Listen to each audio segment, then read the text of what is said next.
Oi, oi pessoal, aqui é a Ju do Nuvem Literária e no vídeo de hoje nós vamos conversar então sobre o livro Nova Jaguaruara do autor Mauro Lopes.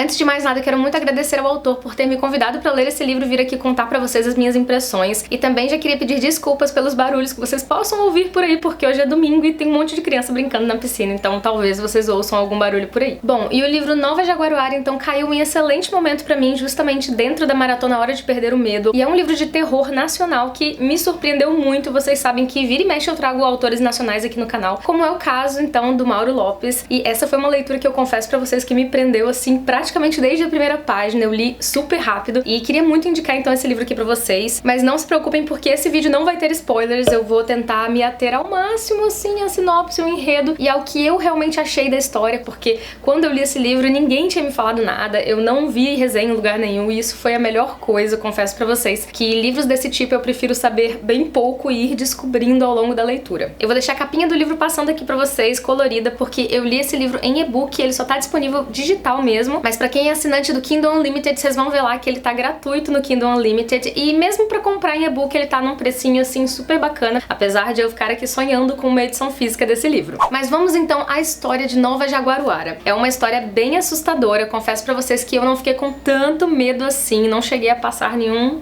aperto assim enquanto eu li de dia e de noite também, mas é uma história que deixa o leitor um tanto impressionado mesmo. E eu confesso que apesar de eu ser uma pessoa um tanto medrosa daquelas que acorda de noite pra beber água, mas sai acendendo a luz assim até chegar na cozinha, sabe? Sai correndo de volta pro quarto, eu sou dessas. Ainda assim, eu não fiquei assim com tanto medo, mas é uma história de fato bem assustadora. E a forma que o autor escolheu de contar essa história é o que tem de mais interessante. Ele vai intercalando os capítulos com histórias paralelas que têm a ver com Nova Jaguaruara e essas histórias com certeza vão se entrelaçando aí no caminho até a gente ter um panorama geral então do que seria essa maldição que está então acontecendo em Nova Jaguaruara já há séculos. Nova Jaguaruara é então uma cidadezinha do interior do Ceará, uma cidade praiana até próxima do litoral. Então a gente tem ali uma população bem pacata, bem tranquila, vivendo a sua vidinha ali. E vocês sabem que nada melhor do que cidadezinhas perdidas, esquecidas aí no nordeste do nosso país para acolher histórias macabras de terror, lendas urbanas, diga-se de passagem. Então já é uma atmosfera assim bem de história do interior, sabe aquelas coisas que a avó de alguém contou pra alguém. Então é esse tipo de história. Eu inclusive confesso pra vocês que eu era mestra em pegar histórias de terror que eu via em filmes e dar uma adaptada e contar assim numa roda de amigos à noite pra assustar os colegas. Eu fazia muito isso. E essa história começa exatamente assim, como uma lenda urbana, como uma coisa que as crianças daquela cidade são ensinadas desde novinhas a não se aproximarem de uma igreja abandonada e que elas não deveriam ficar acordadas então à meia-noite, nem muito menos perambulando pelas ruas. E nós temos então 3 amigos no começo dessa história indo até essa igreja e se desafiando a entrar lá dentro, só que o irmãozinho de um desses meninos acaba fugindo escondido, né, de casa e vai atrás dessas crianças e chegando lá então ele acaba sendo o sorteado, só que ele vai, mas ele morre de medo, não entra, e o irmão dele então, pra limpar a honra da família, digamos assim, vai tomar então a frente. Ele vai trazer um cálice assim pra comprovar que ele esteve lá dentro, só que algo muito esquisito vai acontecer com esse menino quando eles estão prestes a voltar então pra cidade. E eu não vou contar muito mais desse primeiro momento pra vocês, porque eu acho que já seria talvez dar um pouco de spoiler. E esse é um dos núcleos da história, na realidade é só o pontapé inicial mesmo, e depois a gente vai conhecer então outros núcleos, outras histórias. Uma delas é a história de uma professora chamada Raquel, que começa a ter algumas desconfianças com relação a um aluno chamado Bruno, porque esse aluno começou a ter umas atitudes um pouco diferentes, as notas dele caíram, e essa professora então vai investigar o que tá acontecendo com esse menino. Ela tem algumas desconfianças aí de que sejam problemas familiares em casa, e essa é uma história que vai se desenrolando à parte, mas que também tem tudo a ver com a história principal. E a gente vai acompanhar também a história de 3 irmãs, sendo que elas acreditam que na família delas todas as mulheres ficam viúvas, mas uma delas dá à luz a um menino, Bonifácio, que vai se tornar aí o personagem principal, digamos assim, dessa história. O Bonifácio é um menino diferente, que tem um dom, e assim que ele nasce, todas as pessoas sentem realmente uma força diferente atuando ali ali na cidade, a cidade começa a prosperar, as pessoas não têm mais determinadas doenças, as pessoas começam a viver mais. Então esse menino é realmente uma espécie de bênção ali na cidade, ele muda toda a vida das pessoas. E nos próximos capítulos o autor vai nos trazer para a atualidade, que é a vinda de 5 pessoas para essa cidade. Essas 5 pessoas, elas trabalham com energia eólica, então elas estão na cidade a fim de implementar energia eólica. Como é uma cidade litorânea, então eles vão tentar aproveitar os ventos ali, mas antes de mais nada eles têm que fazer várias pesquisas no local, investigar, ver como é que tá a fauna e flora, o que vai causar uma perturbação ali na cidade. Afinal de contas, as pessoas não querem que estranhos, turistas ou visitantes estejam por ali fuçando as coisas da cidade. E já é um consenso geral, assim, da população que as pessoas de fora não podem ficar sabendo das coisas estranhas e bizarras que acontecem ali naquela cidade. Mas é claro que a gente sabe que a vinda dessas pessoas estranhas para Nova Jaguaruara vai fazer esses fenômenos esquisitos na cidade voltarem a acontecer, porque até então a cidade estava vivendo um período de calmaria e até, digamos, acostumados com as coisas estranhas que acontecem na cidade, como por exemplo o fato de à meia-noite a energia acabar completamente na cidade por 1 minuto. Então, durante 1 minuto fica tudo no breu total e as pessoas não se arriscam a sair nas ruas, muito menos chegar perto dessa igreja abandonada da cidade. Então eles já estão acostumados a lidar com essas questões da cidade, mas como eles vão impedir pessoas de fora de investigarem essas coisas, de ficarem sabendo e desconfiarem de algo estranho, misterioso na cidade? Basicamente é isso. Pode parecer que eu falei muito da história, que eu contei coisas da história, mas fiquem tranquilos, realmente não contei nada, não contei isso da história. Apesar de ser um livro curto de 200 e tantas páginas que você lê rapidinho, o autor conseguiu se aprofundar muito nos personagens e na história da cidade, nas coisas misteriosas que acontecem por ali. Ele só é descritivo quando realmente é preciso ser. Então ele não fica perdendo tempo com histórias paralelas que não vão ser relevantes para a história central. Então podem ficar tranquilos que eu não dei spoiler aqui e que a história tem muito mais a oferecer para os leitores. Então eu espero muito que vocês tenham curtido essa dica aí de livro nacional. Eu tenho certeza que vocês vão gostar se vocês pegarem esse livro para ler. Inclusive ele tá baratinho na Amazon, né? Então não custa dar uma chance aí, um livro nacional de terror, super diferente e super brasileiro no quesito particularidades da nossa cultura mesmo. E eu fico aqui na torcida então pelo Mauro e para que esse livro ganhe uma edição física, uma edição bem revisada, e fico na torcida também para que ele conquiste muitos e muitos leitores. Então é isso, gente, não se esqueçam de deixar o seu curtir aqui embaixo, que ajuda muito na divulgação desse vídeo, e me acompanhem também nas redes sociais que eu vou deixar passando aqui na tela pra vocês, pra acompanhar as minhas leituras e outras coisinhas que eu posto por lá. E quem quiser adquirir esse livro, eu vou deixar o link aqui na descrição do vídeo, e comprando através desse link vocês ainda contribuem com o canal. Um beijão